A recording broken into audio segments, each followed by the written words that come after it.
একটি কথা মনে রাখবেন, যখন নাকি এই বীজগুলা রোপণ করা হয় তখন যদি আপনি ফলের আশা বা সবজির আশা করেন তখন কিন্তু আপনি এখান থেকে এটা পাইবেন না।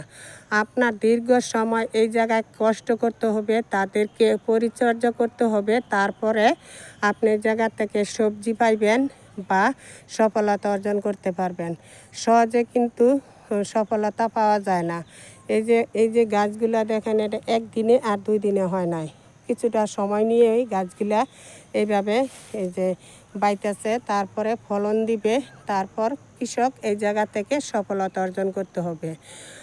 এই রকমের আপনি যে কোনো কাজ করেন, আপনার সময় নিয়ে কাজ করতে হবে, ধৈর্য ধরে কাজ করতে হবে, এই জায়গায় পরিশ্রম করে চর্চা করে তারপরে সফলতা অর্জন করতে পারবেন।